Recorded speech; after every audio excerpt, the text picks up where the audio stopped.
ML Sports Platter back with you, brought to you by Stanley Law Offices. Together, they'll work to get you the maximum reward, and a tip of the cap thank you as well to our friends from Camillus Golf Club, Rosie's Corner, and Brewerton Ace Hardware. My guy is on screen.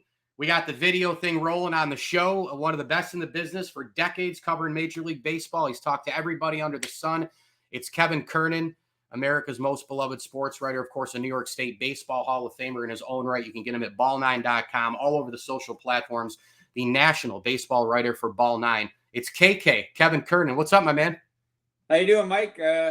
Just getting ready for some ball. Just got back from a few days at spring training and saw some interesting things. I like what Carlos Mendoza's doing with the Mets. He's doing some fundamentals and, ready to talk baseball. It's been a long winter, it seems like, and, a lot of crazy changes. So we'll talk about it all. And I even told Pete Alonso to make sure that Scott Boras gets his Boras signed at some point.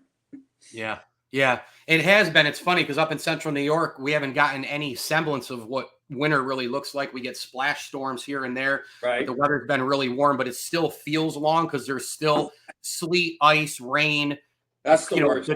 Yeah, the darkness. There's still something going on. Like I was talking to a client this morning. You going golfing this morning? I'm like, it's still not golf when you're walking outside on the ground. It's still soft. There's mud. There's water all over the place. I just took my dog for a long walk too. So we're not quite there, so I feel your pain on the longevity part of winter. I want to start with the Yankees. I mean, there's a lot of fluff, I think, coming out of spring training as always. Hell-bent on winning a World Series. It's a different team, different look. We feel different. Stanton's physically different. The workouts, they bring in Soto. It's going to be we hear this every single year. Why should I believe? Why? I don't know if you should believe, to be honest with you. I mean, there's no doubt Soto is a stud hitter when he wants to be that player. He wasn't that player last year in San Diego. Yeah, from what I heard from within the clubhouse, he was not liked by his teammates. He kind of created that whole downfall with the Padres. Having said that, he's on his best behavior now, and he will be all year. I mean, from that perspective, he'd be dumb not to because he's going to be a free agent. He's selling himself. But I still have problems about the Yankees with the way baseball is now. There's still no speed at the top of the lineup. Stanton, I've watched his swings, and he's got the Herman Munster thing going. He's just a little skinnier. Something, he should have done years ago. Can you turn it on at his age and now suddenly be quote unquote athletic? I don't think so. DJ LeMahieu, again, solid player, getting up there in age. Rizzo looks really good. The concussion, one thing I will say, concussions are kind of like, people don't understand really how that screws somebody up. And so I expect if Rizzo's healthy, he'll bounce back a little bit. But again, you're always one step away with the Yankees from a key injury, running into the concrete, hitting your toe against the concrete in Dodger Stadium. Again, these are all little things that are wacky, but they seem to happen to the Yankees because of who they are. The pitching, still a big question mark. Stroman's better, but he's a third, fourth starter at this point. He'll compete. I will say this: Stroman's a competitor, and that will help the Yankees. Rodon's got to bounce back, and you know what's out. The bullpen will be fine because they keep the Yankees. The Yankees have that philosophy, like, we'll just throw another arm at you instead of consistency. And Cole has grown up a little bit. I will give him credit. And he's also, I don't think he's paying attention to Matt Blake, which is a key. He basically has his own people that he listens to, which he should, and he's figured it out himself. The thing I hate most when I see Cole pitch is that he'll whatever the pitch is, slider, because depending on what day it is, slider, fastball, it'll be working really strong that day. He'll be blowing guys right past them, 2 strikes on somebody, and then the pitch that ain't working, say it's a slider that day, he'll throw it. And he gets hit it out of the yard. You got to be, that's that typical Matt Blake new philosophy of trick them, don't beat them. I'm from the school where you beat them. If your best stuff is working, stick with your best stuff. But I do think Cole has learned that. So that's just a short look at the Yankees. I actually think too. We'll see where they go coaching wise. I will say this: Pat Rossler, good comeback coach. Get him back. Pat's been with the organization for many years. He's the assistant hitting coach. He's going to simplify things. When we talked last year at this time, I told you that, and I've been telling you how many years did I tell you it was a mess to have Dylan Lawson as the hitting coach. Hit strikes hard. What the hell does that mean? Hit strikes hard. You know what? Just reach out, plunk the single into right field, get the run home, win the game. I was reading a stat today, and tell me if I'm wrong here, because I can take it. But I was reading some preview on the Yankees recently, and they said he's got a 110 plus OPS plus. What the hell does that mean? What does that mean? I mean, give me the batting average, give me the home runs. OPS is fine. I can. But what they do is they create all these nerdy stats to talk to themselves, to make themselves sound good with ownership, and ownership falls for it. I mean, how? Oh yeah, whatever you tell me. And but give me the batting, and again, Stanton's batting average, batting fourth. Come on, he's going to clog things up. It really bothers me too. I don't understand, and I've been saying, Mike, again, another thing I called for, they finally did. Aaron Judge is really smart. He figures things out. I've been saying all along he's the number 3 hitter. What the hell are they wasting him at number 3? You know how many solo homers he's had? It's ridiculous. I know. So at least batting third, having Soto there, maybe getting those early runs from the big boys. But I'll tell you what, I'm facing the Yankees. Soto and Judge, they got to be hitting my pitch because I'm going after the next guy, Stanton, you know. I don't care if I walk them, you know. So they better be patient. That's the one word I will use. Soto and Judge better be patient at the start of the year. Yeah, I just throw it hard and away to all those guys because there's flailing, there's swinging, there's chasing, there's all that kind of stuff. Shohei Ohtani obviously is a unicorn. We know he's the two-way guy. This year a little bit different with yet another injury. What do you expect from Shohei on a Dodger team that, you know, Dave Roberts era here, billions and billions of dollars. You know, you see my tweets where I'm like, dude, it's time to win a ring here. I mean, they have one ring, 2020, 60 game. I know it counts because of COVID year. Everybody played the same slate, fine. But that's what the Dodgers have since 1988, Kevin. You know that. And they've spent all this money, and it's a great story. Yankees do it. They're the evil empire, another story for another day. But the Dodgers, I mean, come on, man, put up or shut up time. You add Yamamoto, you bring in Glass now, you get Ohtani. Shohei's at the top of all. The Betts is there. Freeman's there. All eyes are on Shohei. Obviously, he's the big star in the game. How about this Shohei dynamic with the Dodgers? What do you see from him this year as well? How much can he produce coming off another one of these things? Well, first thing I want to say, and this is very important, stop with the Babe Ruth stuff, all right? Yeah. I heard somebody say the other day he's on TV, on one of the MLB networks or on radio, you know, MLB radio, he's way better than Babe Ruth. He's not, okay? He's had 2 Tommy Johns, all right? I don't want to hear more about the pitching of Shohei until he can stay healthy, okay? He can't stay healthy. He's a great hitter. He's an athlete. He's huge. He's big. I think one of the things I will say, top of their lineup, very impressive. That's a top of a lineup to be scared of because if they get on base, they can run the bases. Freeman doesn't, but he's in a position where he's a good base runner. He's not fast, but he's smart. He knows what he's doing. So that top of the lineup for the Dodgers, to me, is it's one of the best top of the lineups I've seen in many years. I still can't believe the Red Sox traded Betts. That shows how dumb they are. You know, and that's another advantage for the Yankees, Mike. The Red Sox continue to go south. So the Yankees have never had it easier in the division, to be honest with you. Yeah, the Orioles are there because of, you know, they're young. You finish last 5 years in a row, you're going to get good or whatever, you know. So there's no magic formula they've done. And they've also got some people from the previous administration that did a great job. Duquette, that's some of their stars too. But getting back to the Dodgers, I think they'll cruise. I think they'll be okay. Do they have enough pitching? We'll see. They always seem to their pitching always seems to flame out, and you know, because let's go all the way back to when they got Scherzer and things like that. They always had a plan, a financial plan, but the younger pitching's got to stay healthy, and that's not happened with the Dodgers. So I still think they have a pitching issue, but they have enough to get there. And I'll disagree with you on 2020. Doesn't count at all. 2020 is a joke. The whole thing was a joke. It was a government shutdown on so many things, on everything, including baseball. So COVID shut down. So you can't look at that as a real championship. That's a joke. So the Dodgers haven't won since '88. They're on the clock. BallNine's Kevin Kernan talking some MLB as we get really set here to get the games going. You know how much I love the game. I mean, you can tell from the background. We've talked a million times. We've hung out in Cooperstown. I've had you on a bunch of times. I've loved it for almost 4 decades. I've come off it quite a bit the last couple of years for all the things we've talked about. I'm not even going to go down that road.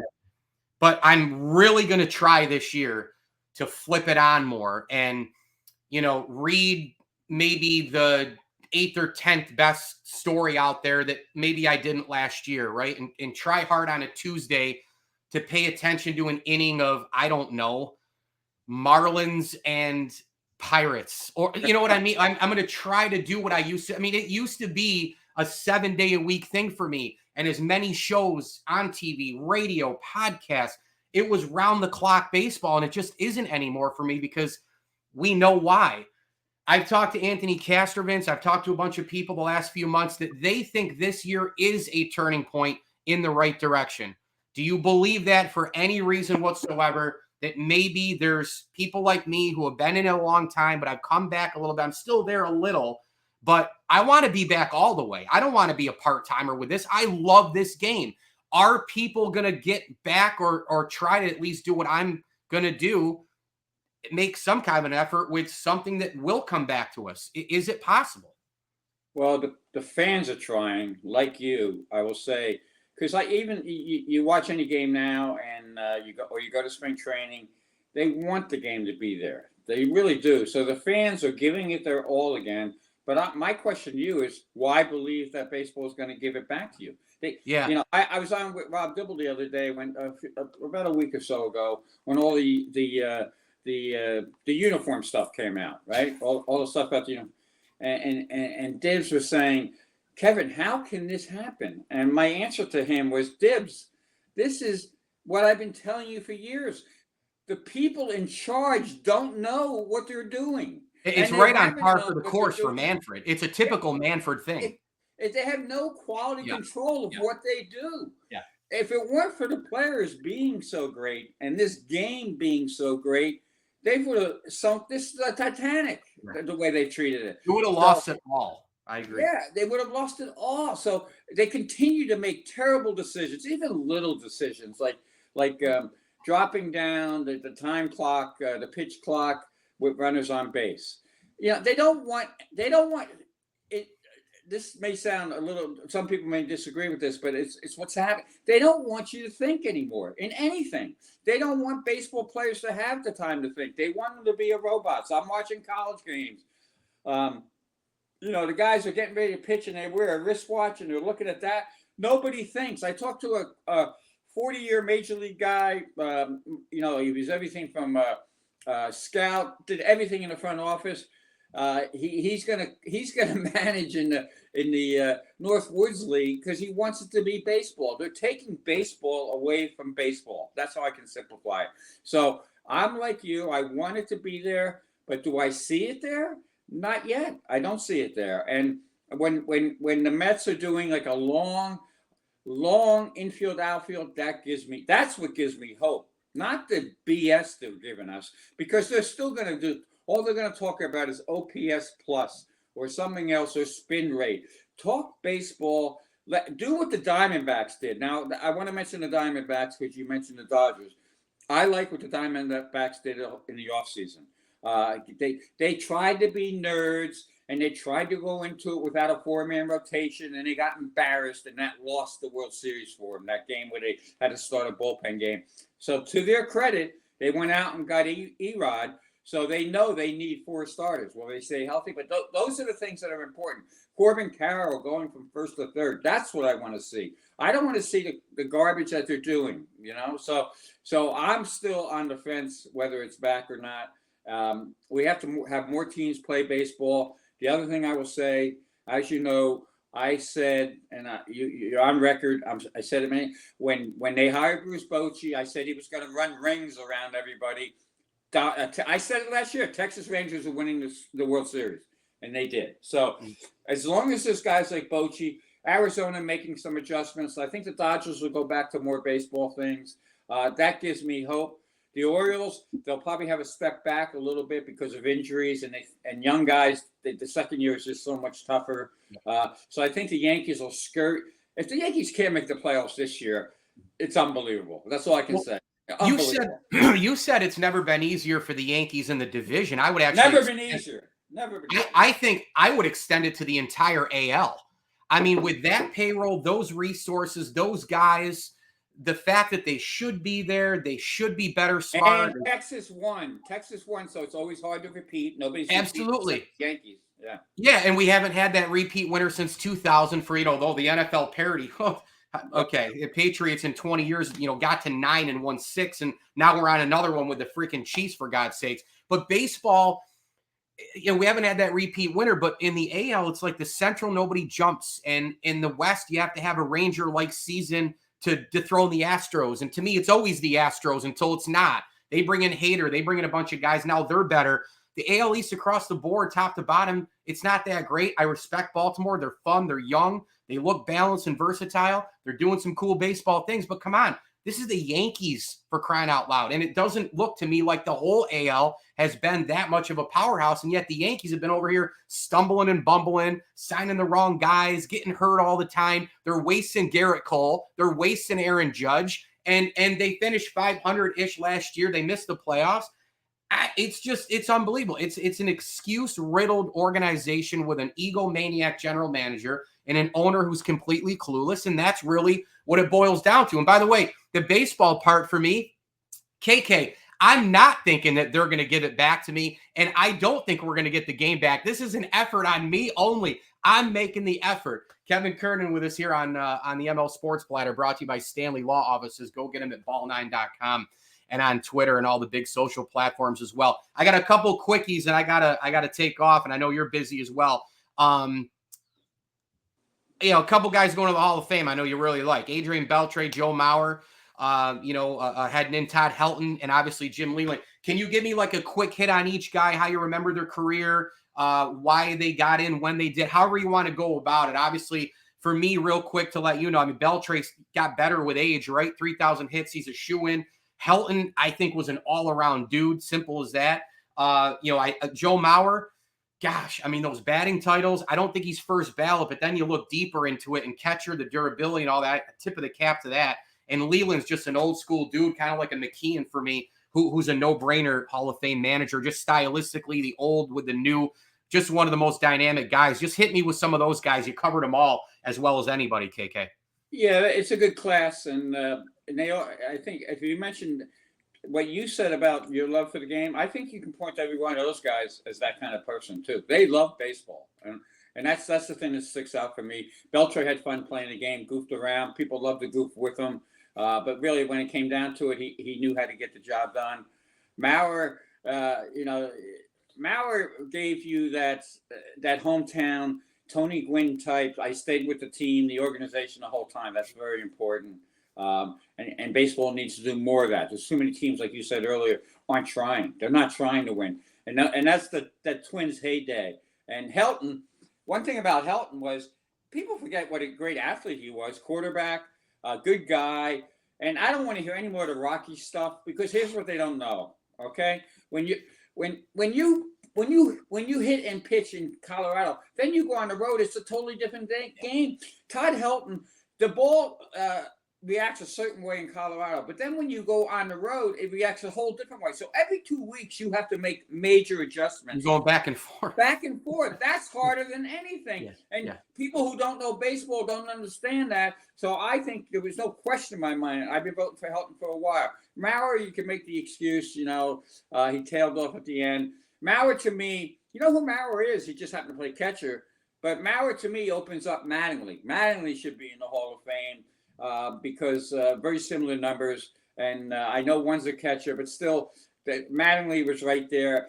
Same love for the game. Same thing with the team he played for. And as for Jim Leland, no better baseball man. Actually, when my son went to college, his on his team was his roommate was his catcher, was Leland's nephew.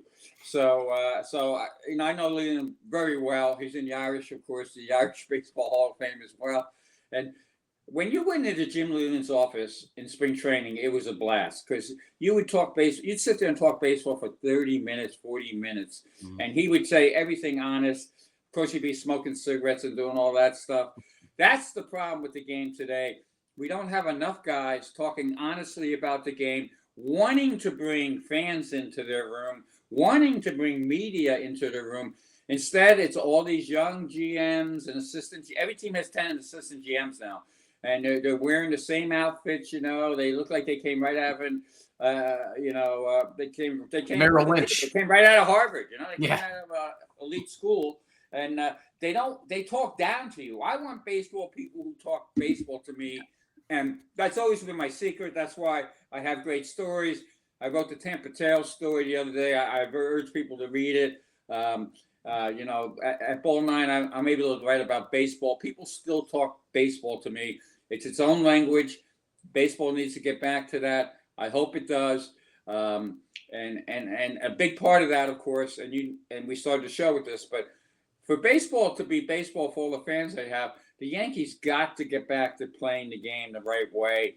Can they? Will they? They've made some good adjustments, but they got the other thing, and you touched on it. I thought it was a very important point. They, especially the front office and even Boone, they take themselves way too seriously. They gotta realize that, hey, we pretty much stink and we gotta get better. We gotta get better, Yeah. And they don't do that. So they need to do that. Will they do it? We'll see. Yeah, Leo Mazzoni, another baseball guy. I remember talking 15, 20 minutes at the bar in Cooperstown in that basement. Absolutely. He's pounding. Talking. Yeah.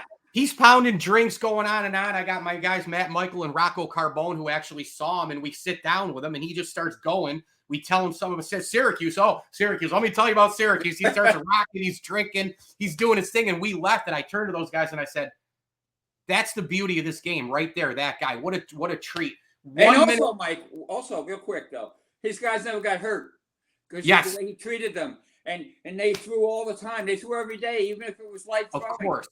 These guys now, they want to tell you how smart they are. I know. There was, I think there's close to $1 billion on the IL last year with injuries. Yeah. $1 billion. So, you know what? They're not smart. What they're doing to pitching is a joke. One other point I want to make very strong. You cannot have guys in the minor leagues not pitch enough as starters and then force them in the major leagues. And that's why you get Tommy John 2 years later or whatever. Yeah, and the Todd Helton thing, the back and forth, the Colorado. If you're good, you're good. The analogy is the mid-majors in college basketball. Go look at Dalton Connect, Northern Colorado to Tennessee. Listen, Mississippi Valley State, you know who they produce? Jerry Rice. Jackson State produced Walter Payton. Okay, exactly. If you're good, you're good. If you're great, elite, it doesn't matter where you go, where you play, who you play. If you're good, you're good. And Todd Helton, he's an elite guy. He's in the Hall of Fame. 1 minute to go. Whether it's player, team, rules, something in baseball Kevin Kernan wants to see.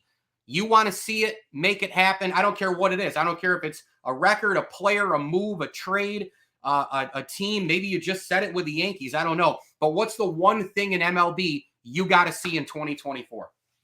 The one thing I want to see is a little bit less me and a little bit more team from teams. And I'm starting to see that with some teams. And that's why the Yankees are walking a fine razor's edge with Soto, because he can be a lot of me, but if he takes those two letters and turns them into team, that's going to be fun to see. I want to see too. I want to see more. The biggest thing I want to see from the game is more athleticism and more importance put on batting average and more importance put on speed in the game, because I think you need.